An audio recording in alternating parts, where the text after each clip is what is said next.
Télé Info Bénin, il est 13h. Bonjour mesdames, messieurs et bienvenue à ce journal.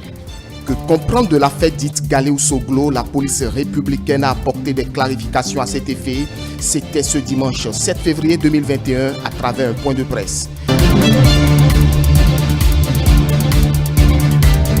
Pour la présidentielle d'avril 2021, le GRAD entend des groupes de réflexion et d'action pour le développement appellent au maintien de comportements pacifiques. C'était à travers un atelier sanctionné par une déclaration de presse. Et puis en fin d'édition, vous aurez l'écho de nos plateaux de votre émission Dimanche c'est politique de ce dimanche 7 février 2021. Voilà pour le sommaire.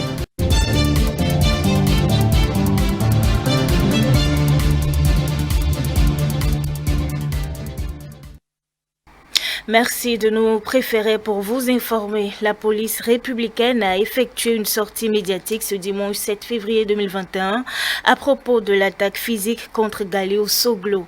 À travers un point de presse tenu dans les locaux de la direction de la police, le porte-parole de la police a apporté des clarifications sur ce sujet. Suivant Roger Tawes, le commissaire principal de la police républicaine.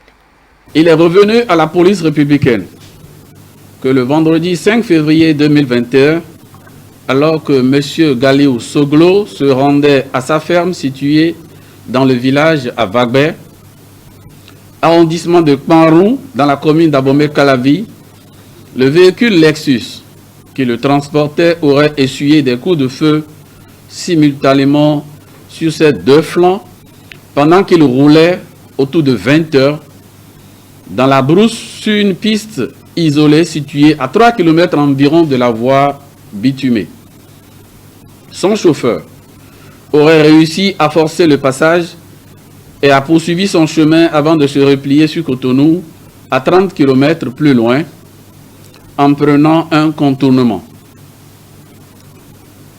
Instruite par le procureur de la République près le tribunal de première instance d'Abomey-Calavi, la police républicaine a aussitôt ouvert une enquête de flagrance et s'est portée sur place pour les constatations et une reconstitution des faits en présence du conducteur. Les spécialistes de la police scientifique et technique sont également intervenus sur le véhicule pour des constatations. Les investigations se poursuivent. Toutes les hypothèses seront étudiées pour élucider cette affaire et déférer la procédure d'enquête subséquente devant le procureur de la République. Cérémonie officielle d'installation des coordinations départementales du mouvement des élites engagées pour l'émancipation du Bénin, Moël Bénin, ce samedi 6 février 2021. Objectif, déployer ses coordonnateurs dans les 12 départements afin d'accomplir la mission du parti. Plusieurs cadres ont pris part à cette rencontre. Le chef de l'État y était aussi. Sénateur littoral Syriac Bono. Sénateur Bono Akwete Assignon Justin. Sénateur Ouémé Arissou Joseph. Ils sont au total 12 coordonnateurs départementaux à être installés ce samedi 6 février 2021. L'acte s'inscrit dans la dynamique du parti Mouvement des élites engagé pour l'émancipation du Bénin, Moël Bénin, celle de s'investir pour le triomphe de son candidat, Patrice Talon. La raison de l'engouement des militants de Moël Bénin à cette rencontre se justifie selon la présidente du comité d'organisation. Le comité d'organisation de la présente cérémonie que j'ai eu l'insigne honneur de présider a accompli sa mission, c'est-à-dire réunir tous les responsables des différents démembrements issus du deuxième congrès extraordinaire d'Abomey-Calavi.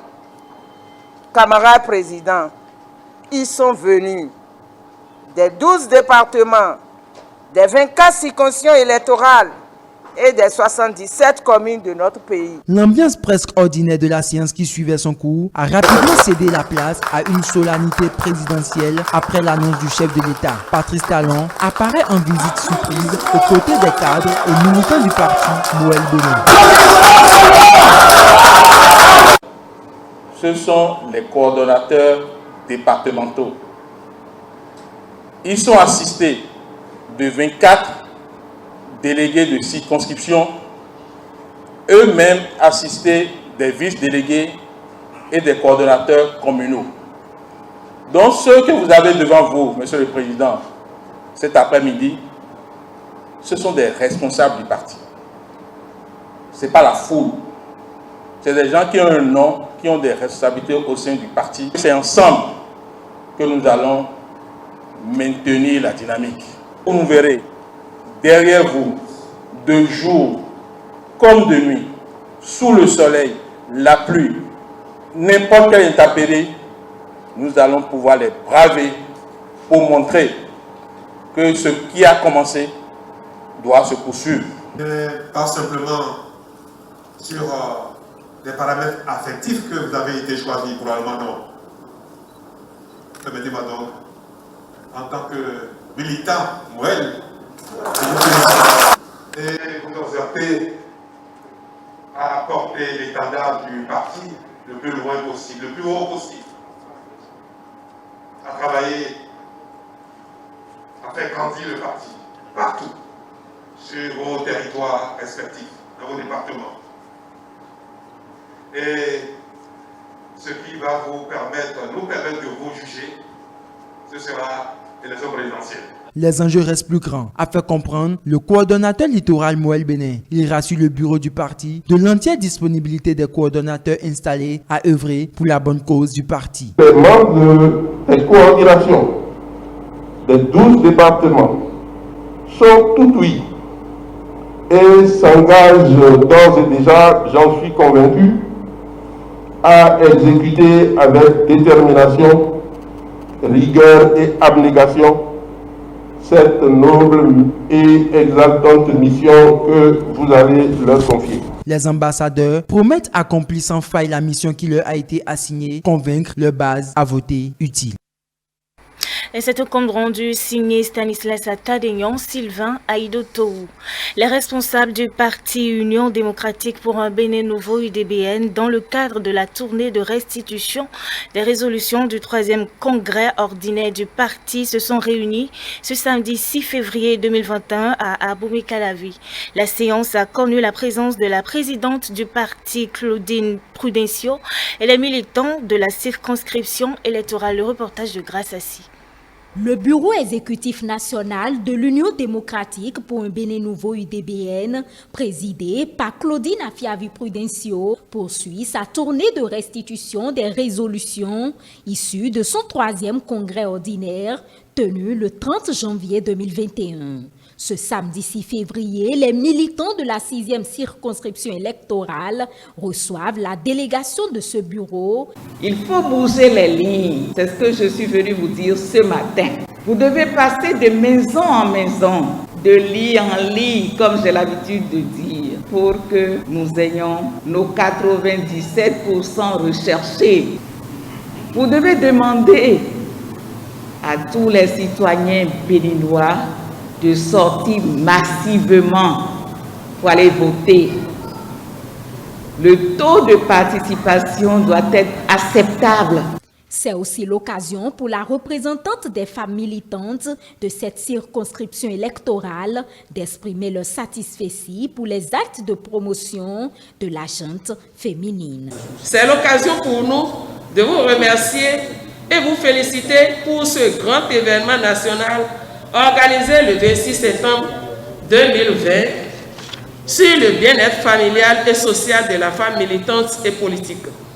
Nous vous exprimons notre fierté suite à ce symposium, dont les résultats nous ont suffisamment formés sur le militantisme de la femme en politique.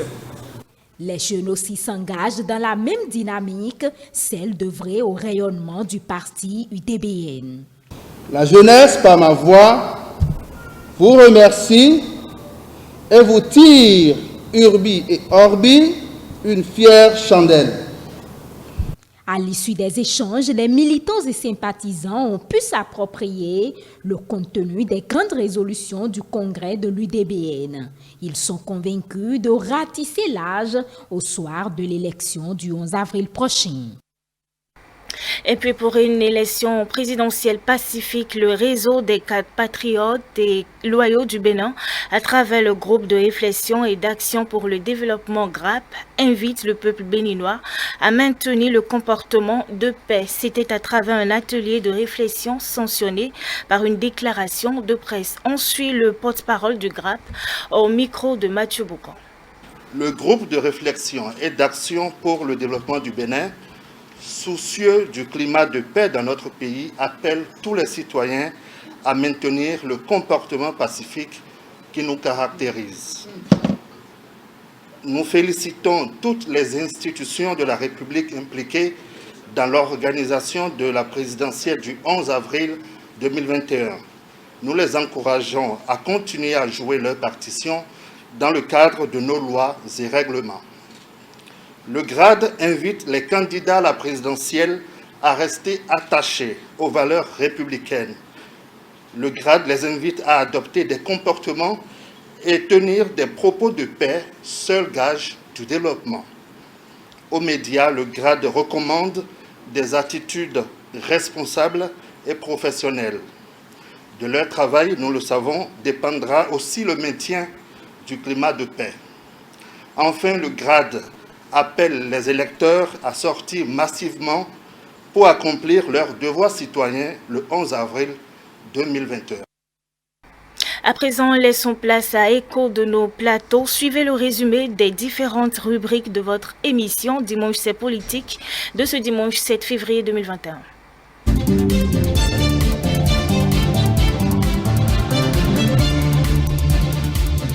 Sur l'émission L'entretien de ce 7 février 2021, l'honorable Gérard Benonci, membre du bureau politique du parti Union progressiste, a donné le regard de son parti politique sur le contexte politique préélectoral.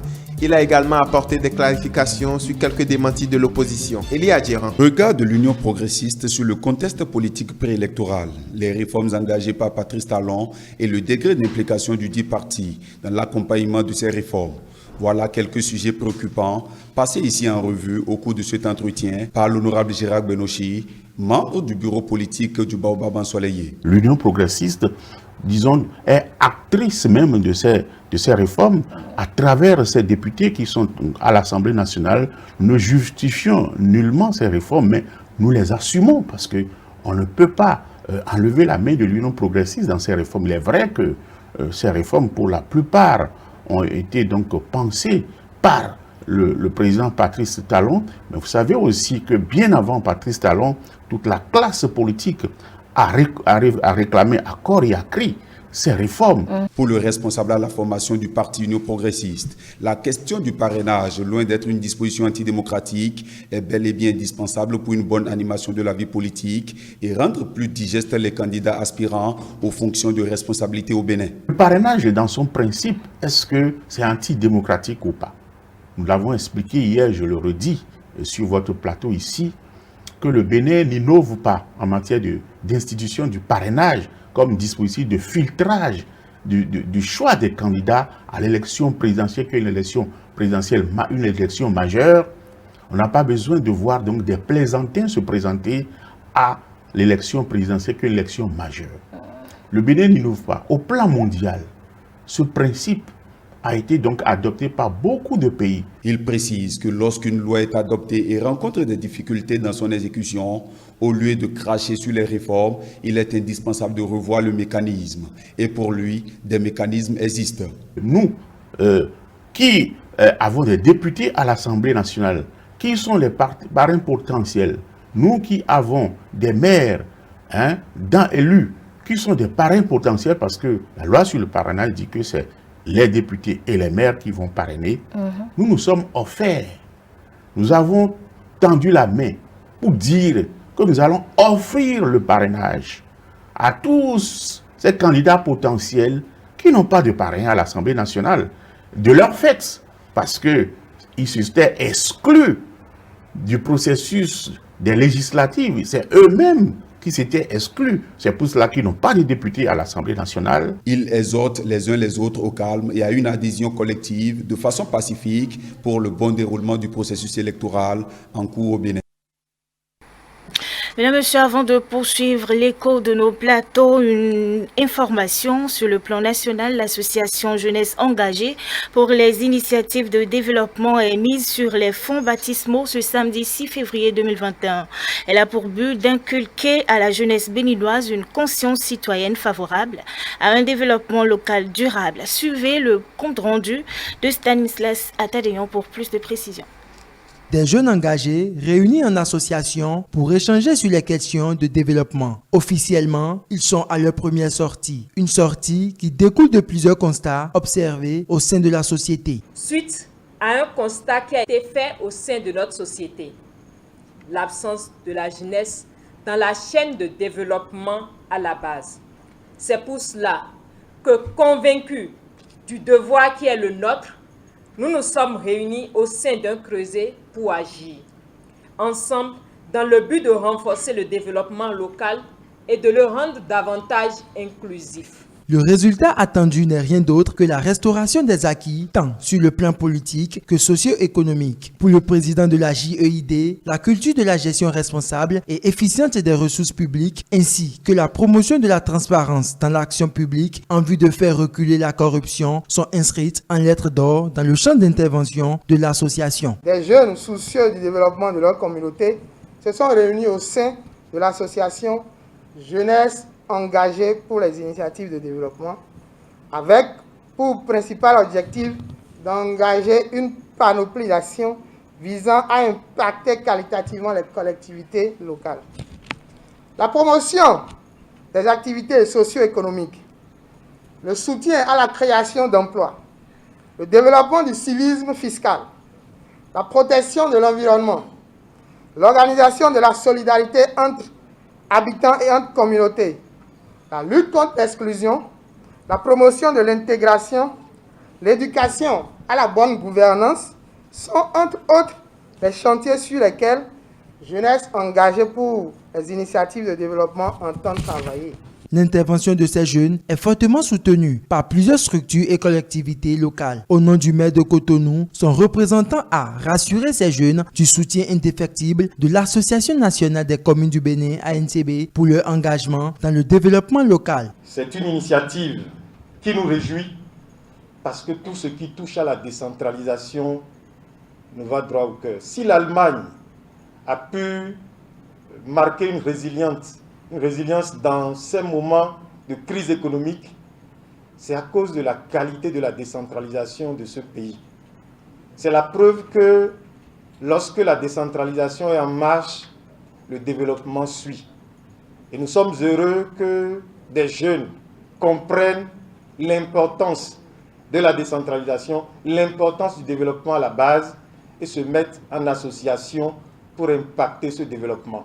Le président m'a chargé de vous dire que l'ANCB est prête, totalement prête, à travailler avec vous pour que vos initiatives, votre contribution au développement local soit visible, non seulement à Cotonou, mais dans toutes les communes du Bénin. Un pari gagné pour cette première sortie officielle de l'association Jeunesse Engagée pour les initiatives de développement. Ces jeunes très solidaires restent convaincus d'une chose, restaurer les valeurs et les acquis fondamentaux des biens publics. Revenons à présent au compte rendu de nos différents plateaux de ce dimanche. Dimanche, c'est politique. On démarre par l'hebdo des éditorialistes. Tout ça rime à une malorganisation, tout ça rime à un manque de leadership au sein du parti, tout ça rime à une volonté de ne vraiment pas participer à la présidentielle du 11 avril 2021. C'est ainsi que Seja dans la haute traduit les dépôts simultanés de candidatures officielles et individuelles au niveau du parti Les Démocrates, des dépôts qui plus est sont sans parrainage. Le journaliste syriaque Dekenon estime quant à lui que les démocrates auraient dû tout mettre en œuvre pour avoir le parrainage, preuve qu'ils pourraient brandir au cas où il ne leur serait pas accordé. On vous dit que vous aurez le parrainage. Le président de la République, qui est le chef de file de la mouvance, vous a promis que vous aurez le parrainage. Que les gens sont libres. Les diverses formations politiques ont fait la même déclaration allant en ce sens. Moi, à la place des démocrates, qu'est-ce que j'aurais fait? Je formule une demande que je médiatise, j'adresse aux républicains. j'adresse aux progressistes. Si au lendemain du dépôt des dossiers au niveau de la Sénat, ces deux blocs politiques de la mouvance ne nous donnaient pas finalement le parrainage, alors nous pouvons utiliser ça comme preuve, ou soit entamer des négociations de façon officielle. Oui, aujourd'hui, nous avons été rencontrer tel groupe de députés appartenant à tel bloc. Nous avons discuté avec eux. Médiatiser ça. Vers qui aujourd'hui les démocrates peuvent aller et justifier du fait qu'ils ont posé les démarches nécessaires pour avoir le parrainage. Cette attitude témoigne, selon les débatteurs, de la ferme volonté des membres du Parti Les Démocrates de ne vouloir se conformer à la formule de parrainage. Stratégie, dans ce cas-là, je n'en vois pas. Irénée Agossa, candidat. Biosawe Yakubu, candidat. Oui. Tous ceux-là, à moins que, dans le secret des dieux, ils puissent avoir une autre stratégie. Mais, dans le cas d'espèce, c'est que les responsables, même du parti, les premiers responsables, ont affiché clairement leur position. Ces dépôts de candidature en rang dispersé n'arrangent guère le parti et l'on pourrait s'attendre à tout dans les tout prochains jours. Les démocrates sont en train de creuser, ou du moins ont creusé eux-mêmes leur propre tombe, et il ne restera qu'à la Sénat de les aider à faire l'ensevelissement qui doit être dans quelques jours. Les démocrates ont déçu leurs militants. Ne soyez pas surpris qu'au lendemain de l'élection présidentielle, que l'on assiste à la création d'une nouvelle force politique d'opposition, ou que l'on assiste quand même, disons, à des adhésions massives vers d'autres blocs. Après 4 jours d'enregistrement de dossiers de candidature pour le compte de la présidentielle de 2021, au total, 20 dossiers ont été enregistrés par la Commission électorale nationale autonome Sénat, un nombre nettement en baisse par rapport aux précédentes présidentielles.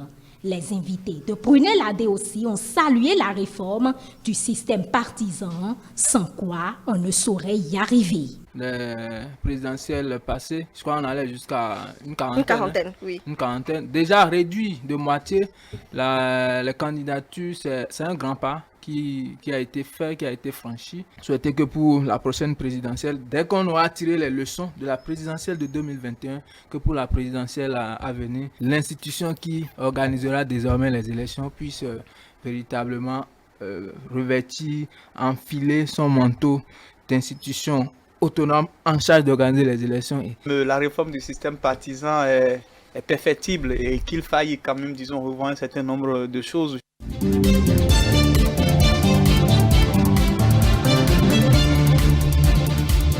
Diarra Moussa Soumanou, journaliste indépendant, et Antoine Adoukonou, membre du Bloc républicain, étaient les invités de François-Xavier Noumon pour le compte du duel de ce dimanche. Ils ont échangé sur 2 principaux sujets de l'actualité. Plus de précisions avec Diane Christiane Oniodje. Agression de Galiou Soglo, la tentation de la récupération politique et front au front, les démocrates en pompiers pyromanes. C'est autour de ces 2 principaux sujets de l'actualité que les invités de François-Xavier Noumon ont échangé. Les avis divergent selon la lecture des duellistes. J'ai senti déjà qu'il y a vraiment une récupération politique parce que dans ce communiqué, on a commencé par indexer le gouvernement. Sous quel régime il n'y a pas eu de problème? On n'a pas trouvé d'invoi jusqu'à aujourd'hui. Donc, ceux qui veulent nous donner des conseils n'ont qu'à se mirer dans le passé. La sécurité concerne tous les citoyens béninois et forcément chacun doit se sentir vraiment dans la quiétude, dans la sérénité dans son pays, délétère à cette période vraiment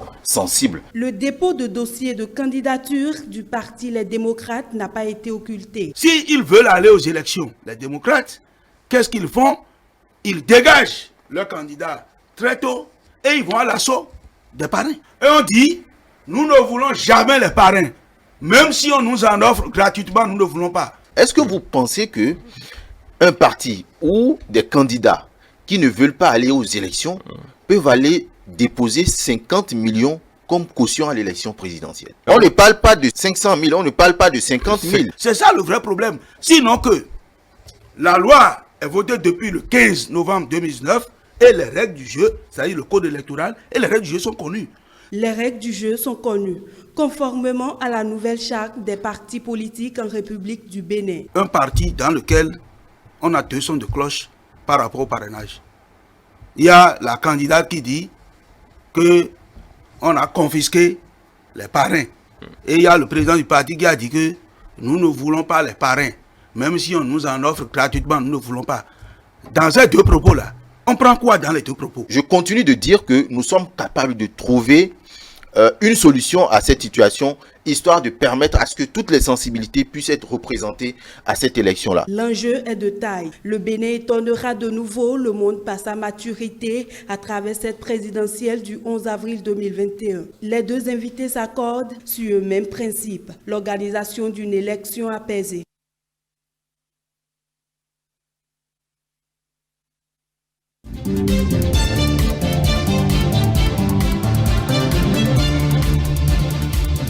Au cours du décryptage, le consultant politique Agapit Napoléon Maforican s'est prononcé sur l'actualité nationale, notamment les frustrations enregistrées au sein du Parti Les Démocrates et la récupération indécente de Rekia Amadougou au sujet de l'attaque à l'intégrité physique de l'ancien ministre Galéo Soglo. Maro Fabiola Boussari. Agapit Napoléon Maforican déplore l'attaque à l'intégrité physique de Galéo Soglo et fustige la réaction de Rekia Amadougou qui a qualifié l'incident de terrorisme politique. Quand vous venez et vous rentrez dans un pays comme ça, et vous vous mettez à injurer tout le monde, les institutions, et vous voulez diriger, ça pose un problème d'éducation, de respect de soi-même, de dignité. Ça, c'est pas politique. C'est une question d'éducation, de dignité, de respect. Quand quelqu'un, c'est la limite si elle n'avait pas déjà préparé son communiqué avant que les citoyens arrivent. Et donc, le procureur devrait l'interpeller et l'écouter. Parce qu'on a l'impression qu'elle avait déjà le communiqué. C'est comme si elle souhaitait l'incident. Le gars n'est pas de ton parti. Tu n'as pas besoin de temps de bavardage, de temps d'animosité, non. Il faut exiger qu'une enquête soit ouverte. Il faut demander une transparence dans l'enquête. Pour le consultant politique, Rekia Amadougou est dans des dérives de langage. Il rappelle qu'elle avait déjà fait cas de dictature en ce qui concerne les élections qui se déroulent au Bénin. C'est une injure à notre État. Et à tous les Béninois qui sont ici, qui travaillent, quand elle vient parler de dictature, ça veut dire qu'elle ne connaît pas ce qu'on appelle dictature. Parce qu'il y avait dictature, elle ne peut même pas rentrer dans le pays pour être candidate. Donc, mais voilà une opportuniste qui, en 2006, a fait cette bataille venue du néant, comme les gens savent, comme vous savez, la société civile, ou c'est le prétendument civil, attend les élections pour que chacun se mette en scène. Elle est venue de nulle part pour faire cette bataille de touche à la Constitution. C'était un vœu, puis c'était une bataille inutile. Si quelqu'un voulait toucher à la Constitution, ce n'est pas ça qui allait l'empêcher. Au nombre des 20 candidatures enregistrées pour la présidentielle, figurent au moins 4 déposées par des membres du Parti Les Démocrates. Une situation qui a conduit la formation politique à suspendre les auteurs des candidatures isolées. Agapit Napoléon Maforican décline sa lecture sur les suspensions, mais aussi et surtout sur les frustrations qui prévaut au sein du parti. Ils n'ont pas été au bout de leur logique. Ils n'ont pas participé au primaire. C'est là, dès que vous participez au primaire, vous ne pouvez pas jouer le jeu et aller encore contre le jeu. Ils ont été indisciplinés. Et donc c'est normal qu'on les suspende. C'est pour dire quoi? Autant on peut comprendre leur frustration quand on voit que, et également comme en 2016, où Lionel Zissou a été parachuté, on revient encore en 2021, et on parachute Rekia Amadougou, qui a disparu du système, qui n'a jamais été dans leur lutte, à moins qu'ils soient restés en contact avec le président Guide. Après l'Union démocratique pour un Bénin nouveau, Patrice Talon était samedi 6 février 2021 aux côtés du Parti du Renouveau démocratique et du mouvement des élites engagées pour l'émancipation du Bénin. À chacune des descentes, le chef de l'État a exprimé son soutien et sa reconnaissance envers ses formations politiques. C'est normal que le chef d'État, candidat, soutenu par ces partis, aille les rassurer. C'est normal qu'il rassure les patrons de ces partis, qui conduisent les militants vers cet horizon-là. En clair, Patrice Talon est le père, est le chef de file d'un mouvement rénovateur, d'une révolution nationale. Ainsi se referme ce journal. Merci de l'avoir suivi. Rendez-vous sur nos différentes plateformes digitales www.etelebénin.com, Facebook, YouTube et Télé Bénin, tout simplement. Bonne suite de programmes sur ETélé.